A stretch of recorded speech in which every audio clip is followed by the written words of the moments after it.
Lula disse que o relatório sobre as urnas foi deplorável e humilhante para as Forças Armadas. O documento não apresentou nenhum fato que comprometa o resultado das eleições deste ano. Foi entregue oficialmente o relatório de trabalho de fiscalização do sistema eletrônico de votação realizado pelas Forças Armadas. Os militares se comprometeram a realizar uma auditoria do pleito depois do questionamento do presidente Jair Bolsonaro e de seus apoiadores sobre lisura no processo eleitoral. Mesmo sem apontar nenhuma inconsistência ou defeito, as Forças Armadas afirmaram que existe a possibilidade de fraude nas urnas. O pedido da investigação feito por eles questiona o teste público da segurança, no qual o código-fonte das urnas fica aberto para entidades fiscalizadoras a aperfeiçoarem as urnas. Em nenhum momento questiona o resultado das eleições ou diz qual o problema no evento da transparência. Hoje, o Ministério da Defesa soltou uma nota em que esclarece que o acurado trabalho da equipe de técnicos militares na fiscalização do sistema eletrônico de votação, embora não tenha apontado, também não exclui a possibilidade da existência de fraude ou inconsistência nas urnas eletrônicas e no processo eleitoral de 2022. O presidente eleito Luiz Inácio Lula da Silva diz que o papel das Forças Armadas na fiscalização das urnas eletrônicas foi deplorável e o resultado humilhante e cobrou pedidos de desculpa do presidente Jair Bolsonaro. Eu não sei se o presidente está doente, não sei o que está, mas ele tem a obrigação de vir à televisão e pedir desculpas à sociedade brasileira e pedir desculpas às Forças Armadas por ter usado as Forças Armadas, que é uma instituição séria, que é uma garantia para o povo brasileiro contra possíveis inimigos externos, fosse humilhada apresentando um relatório que não diz nada. Após o Ministério da Defesa emitir o novo comunicado, o ministro do Supremo Tribunal Federal e presidente do Tribunal Superior Eleitoral, Alexandre de Moraes, foi questionado se a polêmica não acaba. Moraes respondeu que já acabou faz tempo.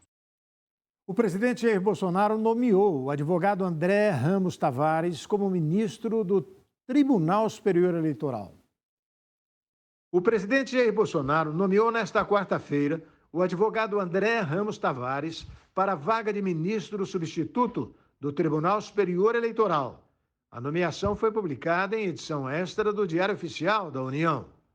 O nome de Ramos Tavares encabeçava a lista tríplice enviada ao Planalto pelo Supremo Tribunal Federal em 4 de maio.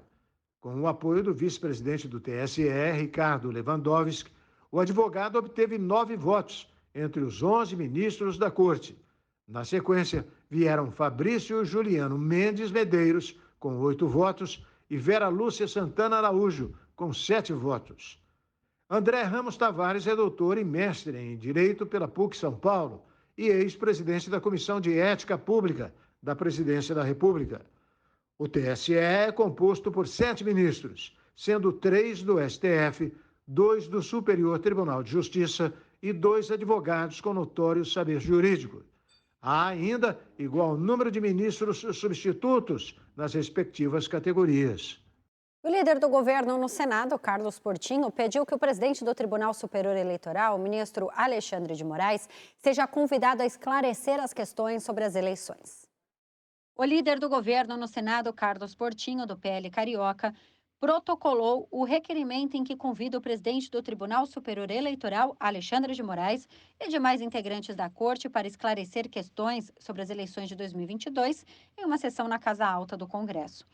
Portinho indica que, mesmo com o aparente desfecho do conturbado processo eleitoral, depois do pleito que considerou o mais acirrado e polarizado da história do Brasil, grande parcela da população ainda está incomodada e demonstra preocupação com a votação.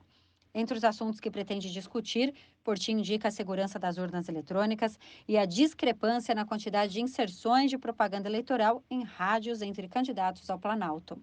Na tribuna do Senado, o parlamentar criticou o que considera a censura no Brasil, promovida, segundo ele, por Moraes. Não há ministro do TSE que venha censurar o direito sagrado, não só da liberdade de expressão, mas o direito de fala do parlamento, de onde se parla, de onde se fala e de onde nós vocalizamos o sentimento de toda a sociedade brasileira. E eu digo toda, porque até quem discorda está envolvido nessa discussão de igual maneira.